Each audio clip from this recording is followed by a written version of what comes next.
Si vous aimez la religion d'Allah, abonnez-vous à Da'wa Islam et écrivez Allahu Akbar dans les commentaires. Que Dieu vous bénisse.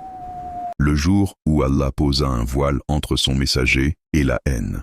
La colère brûlait son cœur comme un feu incontrôlable. Dans les rues étroites et poussiéreuses de la Mecque, une femme avançait d'un pas déterminé. Son visage était dur, fermé, marqué par la rancœur. Dans sa main, elle serrait une pierre, froide et lourde, symbole de la violence qu'elle portait en elle. Depuis des jours, elle entendait parler de Muhammad, de son appel à l'unicité d'Allah, de la manière dont son message ébranlait les idoles, dérangeait les anciens et divisait les familles.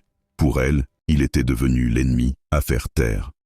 Ce jour-là, elle avait pris sa décision. Au même instant, non loin de là, le prophète Muhammad était assis calmement aux côtés de son fidèle compagnon Abu Bakr, radiyallahu anhu. Le tumulte de la Mecque ne semblait pas l'atteindre. Son visage était paisible, son cœur ancré dans la certitude. Il savait que rien ne se produisait sans la permission d'Allah. Il ne craignait ni les menaces, ni les intentions mauvaises, car sa confiance était totale. La femme arriva enfin devant eux. Elle s'arrêta brusquement. Son regard se posa immédiatement sur Abu Bakr, radiyallahu anhu. Elle le voyait clairement, mais lorsqu'elle chercha Muhammad, ses yeux passèrent devant lui sans jamais le reconnaître, comme si l'endroit était vide, comme s'il n'existait pas. Un trouble la saisit. La colère monta dans sa voix lorsqu'elle demanda « Où est ton compagnon ?» On m'a dit qu'il insultait nos dieux et semait la discorde parmi notre peuple. Abu Bakr, surpris par cette situation étrange, mais restant maître de lui, répondit calmement « Il est ici, juste à côté de moi. » Mais elle ne voyait toujours rien. Ses yeux glissaient, encore et encore, devant le messager d'Allah, sans jamais s'arrêter sur lui.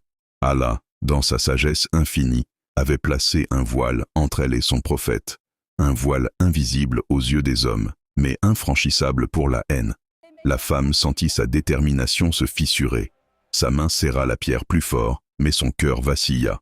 Désemparée, frustrée, incapable de comprendre ce qui se passait, elle tourna les talons. Elle repartit comme elle était venue, la pierre toujours dans la main. Inutile, impuissante, le danger était passé. Lorsque la femme fut hors de vue, Abu Bakr se tourna vers le prophète, encore bouleversé par ce qu'il venait de voir, et demanda « Ô messager d'Allah, elle ne t'a vraiment pas vu ?» Le prophète Muhammad répondit avec une sérénité profonde, empreinte de certitude.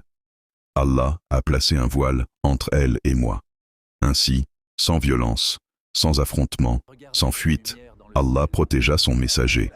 La haine échoua. L'intention malveillante fut neutralisée avant même d'agir. Cette scène demeure un rappel puissant pour chaque croyant. Quand Allah protège un serviteur, aucune haine ne peut l'atteindre, aucune main ne peut lui nuire, aucun mal ne peut le toucher, même lorsque le danger se tient à quelques pas.